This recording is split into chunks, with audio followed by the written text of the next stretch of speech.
My name is Cassie and this is Dose DIY, and I just used my new paint sprayer for the very first time. The Graco TrueCoat 360 True Airless Sprayer. I got this one because it was on the top of like a lot of lists as like perfect for like a DIYer, and even if you're a beginner, it's like a good place to start.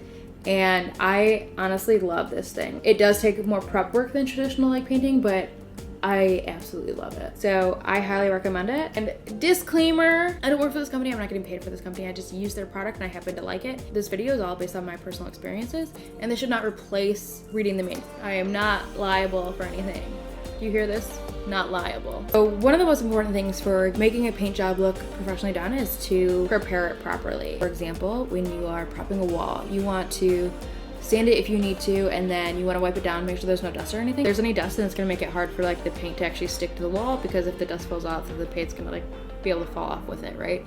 That's also, you might get like bumps in your paint, so it's not going to look as smooth or as professionally done if there's like dust or all those things on it. That's why you want to like sand and like wipe it down and clean it first. Since you're spraying, obviously you don't want to be spraying in other areas where you're not trying to spray, right? So you have to like cover those off with like plastic sheets and stuff like that. So when I am preparing, especially if I'm going to use spray paint or a paint sprayer, I like to use frog tape instead of painter's tape.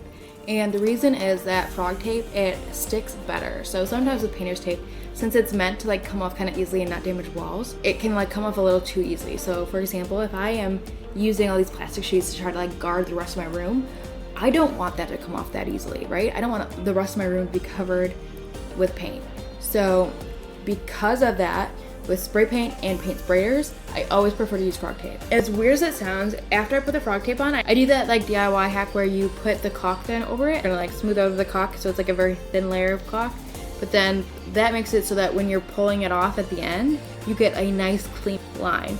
And if you don't know what I'm talking about, look for this thingy up in this corner and I will show you a very quick video of like what I'm talking about and how it can give you that cleaner look. Then after that, this is one of my favorite things. So it is like a paint drop film. And so what it does is like this part, this orange part up here is sticky. So you can stick this onto something.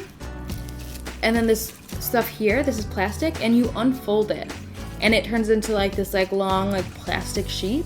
So the nice thing is that you can like tape this up against the edge and then like unwrap this.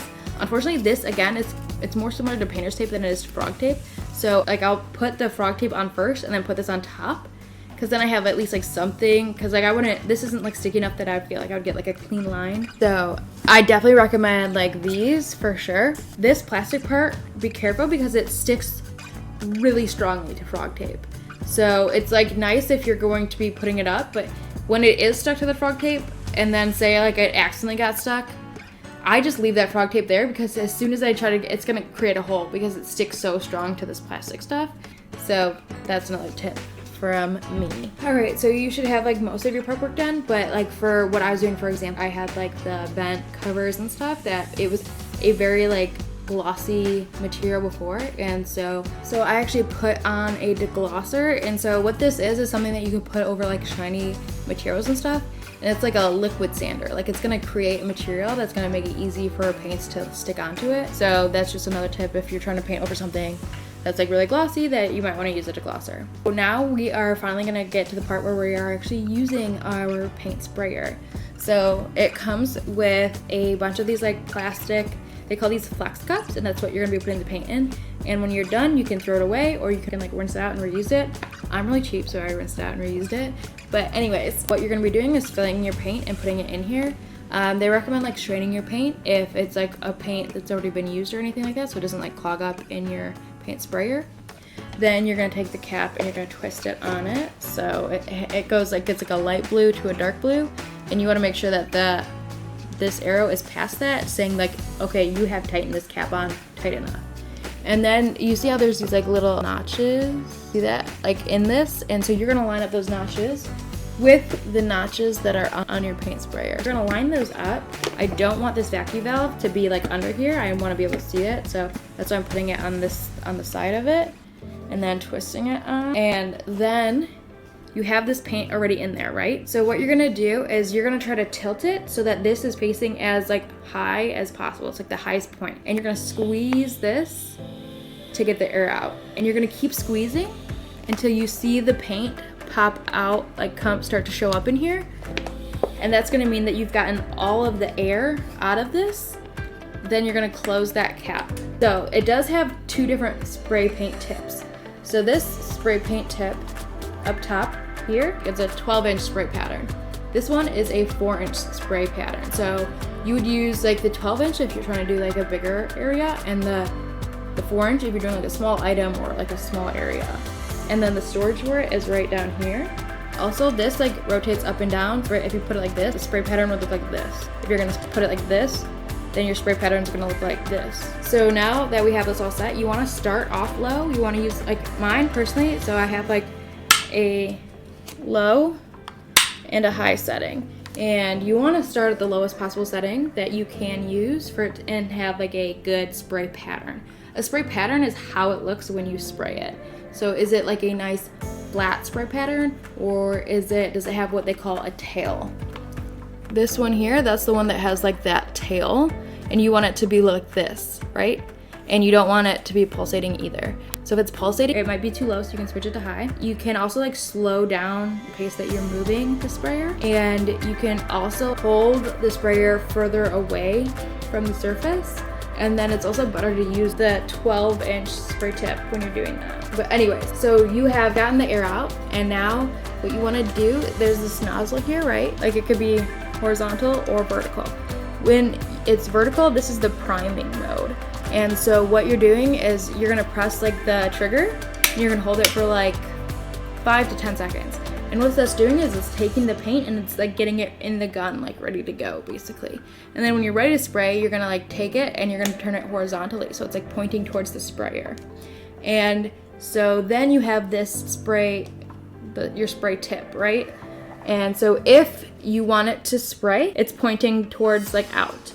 If you're trying to unclog it, or like when you're cleaning it, then you're gonna turn it the other way. What I first did is I took like a piece of cardboard and I sprayed it against it to see, okay, what does my spray pattern look like, so that I knew, all right, what do I need to adjust? And there's a lot of different things that can impact your spray pattern. So you can check out my blog post on this, or you can read the manual and it'll tell you like, okay, if you're not getting like an even spray pattern, what do you need to do? When you are doing it, you want to do like a 50% overlap when you're doing your stroke under it, and you want to keep doing that so that you get like a nice and even pattern. If you are refilling it, what you're going to do is you're going to take this off, right?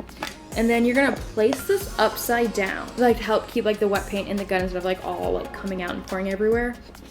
You're going to take the lid off, and you're going to pour more of your paint in it, and then you're going to close this back up, and you're going to be making sure that it's like here. And then you're gonna do the same thing where after you attach it back on, you're going to find your valve, you're gonna squeeze it, like have it facing the highest point and squeeze it until you start to see the paint come out. Then you're gonna close it, and then turn it down, prime it, and then get ready to spray. And so that is how you do all of this lovely paint sprayer that I am obsessed with. And then it's time to clean it. And I know that's super annoying, but cleaning is really important because that's how you're gonna keep this functioning well, right?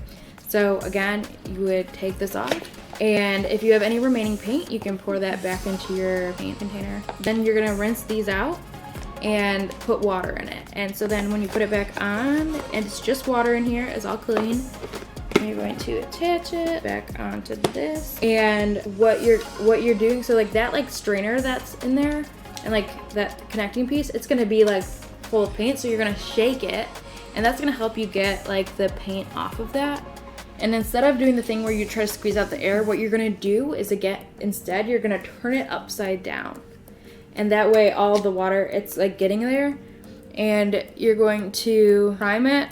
I turn this thing, you're gonna turn it backwards, so it's like unclog cleaning mode, and then turn it, and then I sprayed it into this like waste bucket, and like that's gonna help clean it.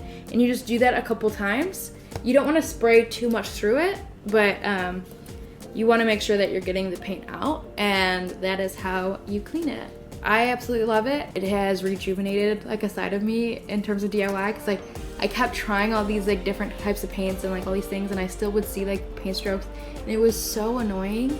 And now that I have this and how quick it is, and even though the setup does take longer, like it is 100% worth it, because I painted my entire rock wall in 3 minutes. 3 minutes. And so I absolutely love it. I definitely recommend it. And if you like this video, you should definitely subscribe to my channel. I have a lot of cool DIY projects and a lot of helpful tips for people who are new to DIY. So it's like little tips and tricks like how to use a stud finder, how to use a toggle bolt, all of these fun things. And I am trying to equip you with everything. And all my videos are extremely honest. So I tell you all of the mistakes that I made so that I can prevent you from doing the same. All right, so I hope you subscribe.